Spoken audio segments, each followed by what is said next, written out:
Salut tout le monde, bienvenue sur la chaîne sur 10ATM. Aujourd'hui, présentation de la marque Beijing Watch Factory et de son modèle réplica 1958. Avant de commencer, je tiens à vous remercier pour tous les commentaires que vous me laissez. Et si ce n'est pas fait, écoutez, n'hésitez pas à liker cette vidéo et les autres, à commenter et puis bien sûr, abonnez-vous à la chaîne. Ça me permet de pouvoir vous faire des présentations comme celle-ci puisque j'ai été contacté par Romain, le commercial de la marque Fita, qui représente également la marque Beijing Watch Factory. Alors, juste pour le lien entre Fita et Beijing Watch, il faut savoir que la marque Beijing, qui a donc été créée en 1958, appartient maintenant au groupe Fita depuis 2016. Il est donc normal que les deux marques aient des liens et que le commercial puisse proposer à la fois Fita et donc la marque Beijing Watch. Sur la partie packaging, je tiens juste à vous montrer ce dessin qui est fait sur la surboîte de protection, qui est le palais impérial, avec tout simplement donc le logo de la marque et le palais ici repris qui sera le logo. Moi, j'ai trouvé ça très beau, donc je tenais juste à vous la présenter et à vous la passer à l'écran. Au niveau de la montre, ça fait maintenant plus d'un mois que je la porte de manière quotidienne. Je vais donc essayer de vous faire un retour objectif sur ce que j'ai apprécié, les points d'intention, et puis finalement vous dire si cette montre aujourd'hui peut valoir le coup dans une collection. Tout d'abord, au niveau des caractéristiques techniques, la montre propose un boîtier de 38 mm, donc c'est un boîtier assez petit. C'est une dress watch orientée homme très clairement.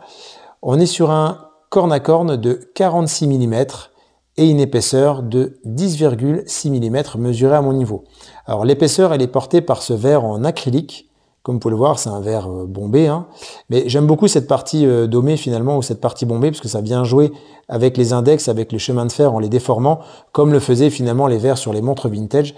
Et je trouve que ça a été sympa de ne pas partir sur, encore une fois, un verre en saphir. On est sur une partie réplique et j'aime bien conserver un petit peu ces éléments d'origine. Au niveau de la partie mécanique, la montre est animée par un mécanisme chinois fabriqué normalement par Beijing Watch Factory. En tout cas, c'est comme ça que la marque communique. C'est une montre à remontage manuel, pas de masse oscillante derrière, et qui propose 38 heures de réserve de marche. Au niveau de l'étanchéité, on est sur 3 atmosphères avec un fond clipsé. Ici, vous retrouvez, alors je vous ai laissé les stickers, mais il y a C et G. Ou G et C, tout du moins, c'est par rapport à la ville donc de Pékin. Je crois que c'est un lien avec la ville ou un quartier de la ville, je ne sais plus, mais en tout cas, vous avez tout simplement un logo derrière qui est, on va dire gravé, mais en tout cas qui est sur le fond de boîte. Le fond est lui clipsé. Et donc, l'intégralité du boîtier est en acier et poli. Sur la partie design, ce qui m'a plu sur cette montre, c'est le jeu de couleurs qui est extrêmement simple, mais en même temps qui me donne un petit peu une idée de grands Seiko pour les avoir vus il n'y a pas si longtemps que ça et en avoir regardé pas mal. Je lui donne un petit aspect 44 GS à cette montre. J'ai beaucoup aimé la forme du boîtier et le fait qu'il soit poli brillant sur l'intégralité. Ouais, je trouve qu'on est vraiment sur des codes vintage qui me plaisent. Au niveau des couleurs, on est sur 3 couleurs principales, à savoir le gris au niveau du cadran qui est soleillé. Le cadran est très très beau, il est simple, il est épuré. Une partie dorée, alors aussi bien que ce soit sur les aiguilles, sur les index qui sont eux appliqués, tout comme le palais impérial au niveau du logo à midi. Je vous mettrai quelques photos, c'est vraiment très bien fait. Le design et la finition de la montre, et il n'y a rien à redire dessus. Et enfin, vous avez un réo également doré à l'intérieur qui est vraiment très chouette parce qu'il vient renvoyer la couleur sur les index et renvoyer la lumière sur les index et les aiguilles. Ça marche super bien. Troisième couleur, c'est ce bracelet noir qui vient un petit peu cerner, j'ai envie de dire, le boîtier et qui attire notre regard finalement sur cette partie cadran. Le bracelet, lui, c'est un bracelet en cuir. Alors, c'est pas de la grosse qualité, c'est un cuir simple. Par contre, ce que j'ai apprécié, si vous voulez, c'est le nombre de trous qui m'a permis pour moi, mon poignet de 15 cm, de me positionner ici. C'est-à-dire que la montre, pour les petits poignets, elle est adaptable, elle passe sans problème. Je vous montre juste l'aspect porté rapidement. Et voilà, la montre portée au poignet. Elle a un côté habillé certain, assumé, mais je la trouve même un peu classe. Je vous dis, je retrouvais un petit peu dedans, sans pouvoir comparer bien sûr, mais une petite finition de boîtier ou un petit dessin de boîtier grand Seiko. Sur la partie boucle, je voulais juste vous montrer qu'on retrouve le palais impérial derrière, qui est ici, voilà, sur la boucle, gravé. Plutôt sympa, qu'on va retrouver également sur la couronne, donc qui elle est également logotée. L'intégralité de la montre fonctionne bien. Voilà, c'est une 3 aiguilles. Je ne vais pas m'épancher plus dessus. C'est une dress watch que je trouve peut-être un peu plus qualitative ou en tout cas esthétiquement plus belle que l'Orient Bambino. C'est surtout là où je voulais en venir. C'est qu'à aujourd'hui, on est sur un tarif de 330 €. Donc on est quand même pas très cher pour les finitions proposées.